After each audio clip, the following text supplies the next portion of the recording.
Raptadu constituency Ramagiri మండలం ఎడగురుపల్లిలో జరిగిన దారుణం రాష్ట్ర వ్యాప్తంగా కూడా అందరూ చూసినారు.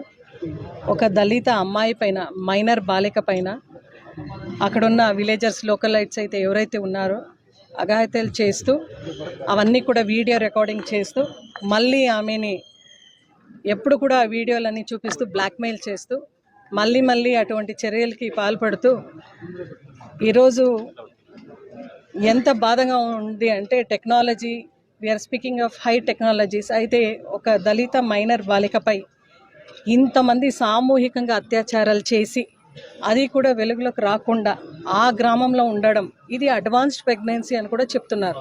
ఈరోజు పోలీస్ వాళ్ళతో మాట్లాడుతుంటే వాళ్ళందరూ కూడా చెప్తున్నారు, మేడం టెస్ట్ చేసిన తర్వాత కన్ఫర్మేషన్ చేస్తున్నాము, అడ్వాన్స్ ప్రెగ్నెన్సీ స్టేజ్లో ఉంది అని. ఈరోజు నేను అడుగుతున్నాను, అంటే ఒక అమ్మాయి అడ్వాన్స్ ప్రెగ్నెన్సీ స్టేజ్లో ఉంది అంటే ఖచ్చితంగా విలేజర్స్ వాళ్ళందరూ కూడా చూసింటారు, అక్కడ ఉన్న వ్యవస్థ వాళ్ళందరూ కూడా చూసింటారు. అయితే ఇది బయటికి రాకుండా అక్కడే ఉంది అంటే ఎంత భయభ్రాంతంలో ఆ గ్రామస్తులు ఉన్నారు అనేది ఒక్కసారి ప్రజలందరూ కూడా ఆలోచించాలి. ఈరోజు పోలీస్ వాళ్ళు చెప్పే ప్రకారం, స్టేట్మెంట్ ప్రకారం ఆ అమ్మాయి వాళ్ళు చెప్పిన పేర్లందరినీ కూడా మేము రాసుకున్నాం మేడం, వాళ్ళందరినీ కూడా అరెస్ట్ చేసినాం అంటున్నారు. బట్ గ్రామస్తులు అయితే ఏం చెప్తున్నారంటే, ఇదే మా విలేజ్కి అయితే కొత్త కాదు, గతంలో కూడా ఇటువంటి సంఘటనలు చాలా జరిగినాయి. అయితే ఈ పాప పెయిన్ బేర్ చేసుకోలేక అబార్షన్ చేసుకోవాలని ఆ పాప డిసిషన్ తీసుకుంటూ బయటకు వెళ్ళి ఇంటింటికి తిరిగి నాకు ఈ డబ్బులు ఇవ్వండి, నేను ఈ టర్మినేట్ చేసుకోనాలి ఈ ఒక ప్రెగ్నెన్సీని అని ఆమె చెప్పడం వల్లే ఇది వెలుగులోకి వచ్చింది అని చెప్పడానికి ఒక మహిళగా నాకు చాలా బాధాకరంగా ఉంది. అంటే ఇది మొత్తం ఒక సిస్టమ్ అనేది కొలాప్స్ అయింది కాబట్టి ఇటువంటి సంఘటనలు మనము రాష్ట్ర వ్యాప్తంగా చూసుకుంటున్నాం. గతంలో జగన్మోహన్ రెడ్డి గారు ఉన్నప్పుడు ఒక ఫ్యామిలీలో ఏం జరుగుతూ ఉంది అనేది కూడా వాలంటీర్ ద్వారా తెలుసుకునే ఒక వ్యవస్థ మనం చూసేవాళ్ళము. అదేవిధంగా ఒక సెక్రటేరియట్లో ఆ గ్రామ మహిళా పోలీసు చాలా ప్రెస్టీజియస్గా పని చేసుకుంటూ కూడా ఏం జరుగుతూ ఉంది, మహిళ రక్షణ కొరకు ఏం చేయాలా అనేది ఆమె చేసే ఒక పరిస్థితి మనం చూసినాం గ్రామ సెక్రటేరియట్స్ ద్వారా. ఈరోజు అది లేదే, నిర్వీర్యమైంది ఆ వ్యవస్థ. ఎందుకంటే జగన్మోహన్ రెడ్డి గారు ప్రవేశం పెట్టినారు కనుక అది మనం కొనసాగించకూడదు అనేది వాళ్ళ మనసులో ఉంది. కాబట్టి మనకు అక్కడ ప్రతి సెక్రటేరియట్లో ఒక మహిళా పోలీసు ఉన్నా కూడా వాళ్ళని ఎఫిషియెంట్గా పని చేయకుండా వాళ్ళందరినీ కూడా సైడ్కి పెట్టడం, ఇది చాలా బాధాకరం విషయం. ఒకటి బాలిక, ఈ అమ్మాయి చేతిలో మొబైల్ ఉంటూ దాంట్లో దిశ యాప్ ఉండింటే ఖచ్చితంగా ఆమె బయటికి వచ్చి కనీసం, ఎందుకంటే జగన్మోహన్ రెడ్డి గారు 0 FIR ప్రివిలేజ్ ఇచ్చినారు గతంలో.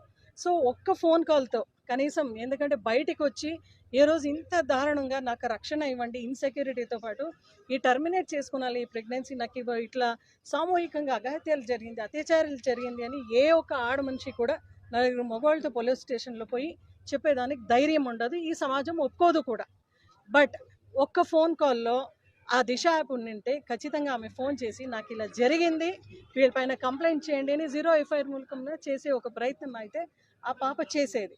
మైనర్ బాలికను అయితే మీ కస్టడీకి తీసుకున్నారు. అయితే మేమేం చెప్తున్నామంటే, దయచేసి ఆ పాప లైఫ్కు చాలా థ్రెట్ ఉంటుంది. ఎందుకంటే హైలీ పొలిటికల్ ప్రెషర్, ఇక్కడ 15 మెంబర్స్ 14 మెంబర్స్ ఆ అమ్మాయి తనతోనే పేరు చెప్పింది, ఇంకా చాలామంది బయటికి వచ్చే వాళ్ళు ఉన్నారు అని ఎస్పీతో మాట్లాడిన తర్వాత ఆమె చెప్పింది. కాబట్టి దయచేసి హై థ్రెట్ ఉంటుంది, మళ్ళీ పొలిటికల్ ప్రెషర్ ఎక్కువ ఉంటుంది. మావాడులే ఇడిచిపెట్టండి, వాళ్ళ పరువు, ఈ పరువు, ఆ పార్టీ ఈ పార్టీ అనేది కాకుండా ఎవరైతే ఇటువంటి చర్యలకు పాల్పడినారో కఠినంగా వాళ్ళని శిక్షించాలి అని నేను నిజంగా ఈరోజు వైఎస్ఆర్సీపీ పార్టీ లీడర్సు, క్యాడర్ అందరూ కూడా ఈరోజు కూటమి ప్రభుత్వాన్ని మేము కోరుకుంటాను. ఎందుకంటే ఇంకా హోమ్ మినిస్టర్ అనిత గారు అయితే దళిత మహిళ, ఇంతవరకు ఒక దళిత మైనర్ అమ్మాయి పైన ఇటువంటి సంఘటన జరిగినా కూడా ఇంతవరకు ఆమె ఎక్కడ కూడా ఒక్కగానొక స్టేట్మెంట్ ఇవ్వలేదు.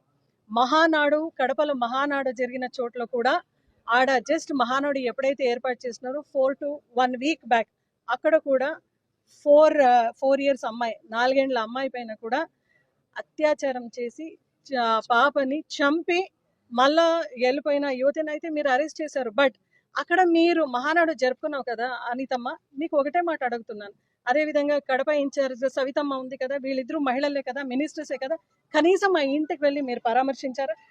ఉన్న సాకే తన్మయి అని ఒక అమ్మాయి, ఇంటర్మీడియట్ అమ్మాయి, ఆమె మిస్సింగ్ అని వాళ్ళ పేరెంట్స్ కంప్లైంట్ ఇచ్చి దాదాపు 5 days అయింది. వాళ్ళు డైలీ వెళ్తున్నారంట, పేరెంట్స్ వెళ్ళి పలానా వాళ్ళపైన నాకు అనుమానం ఉంది సార్, దయచేసి మా అమ్మాయి ఎక్కడికి వెళ్ళింది ఏమి చూడండి అంటే, చూస్తాం ఉండండి అమ్మా, ఇంకా మేము ఫోన్ కాల్స్ ట్రేస్ చేయలేదు, మేము ఇంకా అది చూస్తున్నాం ఇది చూస్తాం అని వాళ్ళు డిలే చేసినారు. కాబట్టి ఈ రోజు ఆ అమ్మాయి తల్లిపైన బీర్ బాటిల్ తీసుకొని కొట్టి మళ్ళా అమ్మాయిని చంపే కార్యక్రమం జరిగింది. ఏది చేసినా కూడా ఒక 2 రోజు అపోజిషన్ వాళ్ళు మాట్లాడతారు, మన రాజ్యం మందే అని మీరు అనుకుంటున్నారు. ఇంకా సనాతన ధర్మ గురించి ఎక్కువగా మాట్లాడుతూ మహిళల గురించి మాట్లాడే పవన్ కళ్యాణ్ గారు ఎప్పుడైనా ఇటువంటి ఒక పరిస్థితులు కనపడితే అత్యాచారాలు కానీ అఘాయిత్యాలు కానీ అసలు ఆయన మాట్లాడే పరిస్థితిలో ఉండడు. ఇంకా బీజేపీ వాళ్ళు ఇది మాకు సంబంధం లేనట్లు ఉంటారు. దీనిపైన యాక్షన్స్ లేదు, కనీసం హోంమంత్రి గారు ఒక స్టేట్మెంట్ లేదు, దీనిపైన చంద్రబాబు నాయుడు గారు ఎక్కడ కూడా ఎటువంటి ఒక చర్యలు తీసుకోలేదు. మహిళల ప్రాణరక్షణ, మానరక్షణ, ధనరక్షణకు ఎక్కడ విలువ లేని ఈ ఒక వ్యవస్థలో నిజంగా ఈ ప్రభుత్వం మనకు అవసరమా అనే క్వశ్చన్ను వైఎస్ఆర్సీపీ పార్టీ తరఫున, క్యాడర్ తరఫున మేమందరూ కూడా ఈరోజు ఎన్డీఏ అలయన్స్ని అడుగుతున్నాం. ఖచ్చితంగా వాళ్ళు దిగి రావాలి, దీనికి స్పందించాలి.